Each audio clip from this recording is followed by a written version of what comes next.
पहचान के इस सीरीज में पुनः आप सभी का स्वागत है। और आज हम मौजूद हैं पश्चिम चंपारण में। जिला मुख्यालय से लगभग 12-13 किलोमीटर दूर है एक जगह, उसका नाम है पखनाहा। और पखनाहा के पास ये नदी जो देख रहे हैं गंडक नदी का है ये अंश। तो ये नदी जो है ये कटाव के लिए मशहूर है। और इधर जो आसपास में 10-20 गांव है, बैरिया प्रखंड में पड़ता है। और इसका कोहराम जो है बैरिया, नौतन, इधर 3-4 प्रखंड में आगे भी जाएंगे तो और बहुत सारा जगह है।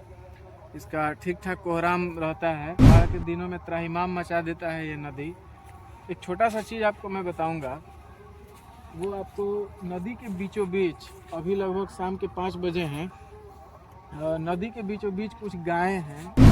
वहाँ पे वो जो टापू जैसा दिखाई दे रहा है, अभी से हम लगभग 3-4-5 महीना पहले हम लोग आए थे घूमने के लिए। तो अभी हम जहाँ खड़े हैं ये स्थान वहाँ था। अभी ये एकदम समतल भूमि थी और ये दूरी लगभग 300-350 फीट की है। इतना कटा हुआ है इस सीजन में, जबकि बारिश बरसात के अंत में ही हुई है। शुरू से बारिश लगातार कंटिन्यू नहीं रही है। और जिस स्तर से मतलब शुरू से अंत तक मूसलाधार होती है, उस साइड से उस तरह से वर्षा भी नहीं हुई थी, लेकिन बारिश हुई है ठीक ठाक। और अंत में जो ठीक ठाक बारिश हुई, सिर्फ उसके कारण इतना कटाव हुआ है। और ये कटाव का अंश आप देखेंगे, यहाँ जो बांध है, वहाँ पे बांध के जस्ट बगल तक, वहाँ जहाँ बोरा नाव वगैरह दिखाई दे रहा है, वहाँ तक कटाई हुई है। और ये थोड़ा सा मतलब 10 फीट और उधर चला जाए तो आधा बांध समाप्त हो जाएगा। और समझिए कि इधर 10-12 किलोमीटर जो दूर है बेतिया, वहाँ तक पानी पहुँचने में बहुत 2-4-5 घंटा का काम है, उससे ज़्यादा समय नहीं लगता है। क्योंकि भारत किसानों का देश है, भारत पर्वत पहाड़ प्रकृति पूजा करने वालों का देश है। और हमारी मान्यता कण कण में व्यापे राम जैसी स्थिति है। हम हर व्यक्ति को भगवान का एक स्वरूप मानते हैं, जीव जंतुओं में ईश्वर को देखते हैं, हर नदी में माँ गंगा को देखते हैं। अभी कुछ ही दिनों पहले, कुछ दिनों क्या मतलब 5-7 दिन पहले ही नहान बीता हुआ है। और नहान के दिन जो ये पखनाहा है, वहाँ लोग आते हैं और यहाँ इसी नदी में स्नान करते हैं। और फिर यहाँ से विडंबना भी है कि यहाँ खूब अच्छा से नहा लिए और पखनाहा में गए तो इतना बड़ा बड़ा कबाब खाए। यहाँ आए तो हे ईश्वर, वहाँ गए तो जय हो खोसी, जय हो मुर्गा। तो छोड़िए, अलग बात है, अब सबकी अपनी अपनी मानसिकता है। आपको एक चीज दिखाऊंगा, शर्म से डूब जाएंगे आप। पता नहीं वो व्यवस्था की कमी है या हमारे संस्कारों की कमी है। अब देखिए, नहान बीता है इससे 4-5 रोज पहले और यहाँ लोग बैठे हुए थे। देखिए ये गंदगी कितना फैला के गए हैं। ऐसा समाज कब विकसित होगा, ऐसी धारणा कब विकसित होगी, ये अनुशासन कब विकसित होगा कि हम अपना काम किए, प्लास्टिक हुआ, कोई कचरा हुआ तो हम अपना कचरा उठाए ले गए और कहीं दूर दराज क्षेत्रों में फेंक दिए। इस जगह पे किए, फिर ये जाएगा नदी में। फिर जिस माँ गंगा को आपने स्नान किया था, पूजन किया था जिस नदी का, उसी माँ गंगा में, उसी नदी में जाके फिर आपका कचरा गिर गया। क्या पुण्य मिलेगा आपको?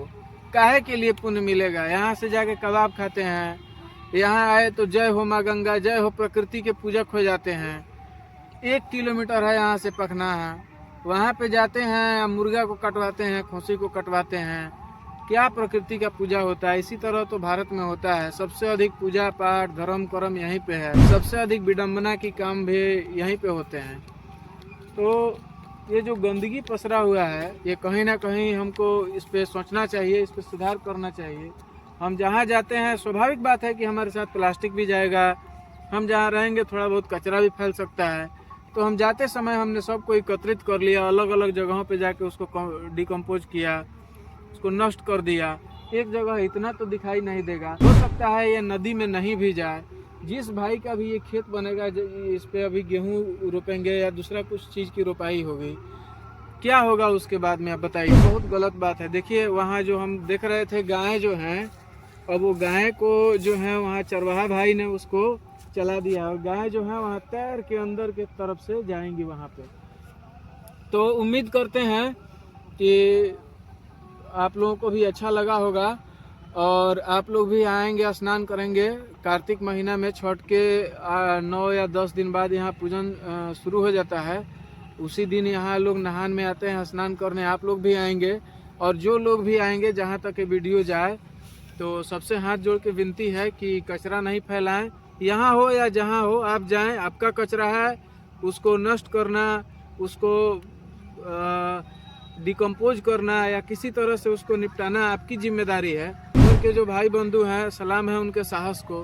प्रकृति से लड़कर, बाढ़ से लड़कर, विपदा से लड़के इतने यहाँ पे रहते हैं, यहाँ कृषि करते हैं। यहाँ का उपजाया हुआ भोजन, अनाज, लालमी की खेती यहाँ बहुत ज़्यादा होती है। वो सब हम लोगों के क्षेत्रों में जाता है, हम ही लोग उसको खाते भी हैं। तो सलाम है ऐसे जज्बे को। हर कोई यहाँ नहीं टिक सकता। और बाहर से देखने में जितना आसान लगता है, तो पता तब लगता है जब खुद के सिर आती है बात। यहाँ के लोगों को बार बार सलाम, और ईश्वर उनके ऊपर कृपा करें, सबको यश दें, समृद्धि दें। और माँ गंगा थोड़ा सा उन पर कृपा करे, कटाई थोड़ा सा कम हो, पानी आए जाए, लेकिन क्षति कम हो, जान माल की क्षति कम हो। बांध टूट जाता है, कभी इधर हो जाता है, कभी उधर हो जाता है, तो ये सब बहुत दुख होता है देख के। लेकिन फिर भी किसान जो है एक सैनिक होता है, और जन्म से और आखिरी सांस तक लड़ाई ही है किसान के जीवन में। घर में बैठ के अखबार पढ़ लेने से बहुत कुछ जाहिर नहीं होता है। यहाँ पे आप देखेंगे तो पता चलेगा, जब कभी बांध टूट जाए, किसी के घर में पानी जाए, किसी का घर दह जाए, और अजीब अजीब प्रकार के लोग हैं। मैं अभी कुछ लोगों से मिला हुआ था, कुछ सरकारी मुलाजिम हैं, सलाम है उनको भी। क्या ही कहें उनके बारे में। फंड 4 करोड़ का मार देते हैं, उसमें से 3 करोड़, 4 करोड़ साफ कर देंगे। 50 करोड़ का फंड आएगा, 50 करोड़ साफ कर देंगे। बैग लगवाना होगा 1 लाख बोरा, तो लगवा देंगे 50,000 बोरा। कौन पूछता है? और ऐसे भी किसानों के दर्द को सुनता कौन है? विशेष क्या कहें, अलग अलग समय पे अलग अलग बात हम लोग करेंगे। लेकिन आप जहाँ जाएं, कम से कम इस शांति को बना के रखें, स्वच्छता को बना के रखें। मुझे बहुत दुख हुआ, आज मैं आया देखा ये सब कचरा लगा हुआ था, तो मैं व्यक्तिगत तौर पे बहुत दुखी हूँ। और 1-2 हम क्लिप ज़रूर लगाएंगे फोटो का, किनारे का, ताकि आपको ये देख के एहसास हो कि एक किसान की ज़िंदगी या आपदा से लड़ने वाले किसी भी मनुष्य की ज़िंदगी कितनी कष्टदायक होती है, कितने संघर्षों से भरा होता है। तो उम्मीद है आपको ये वीडियो पसंद आया होगा, और अपनी बातों को आपके विचारों के हवाले करके पुनः आपसे समय लेता हूँ अगले वीडियो तक। नमस्कार।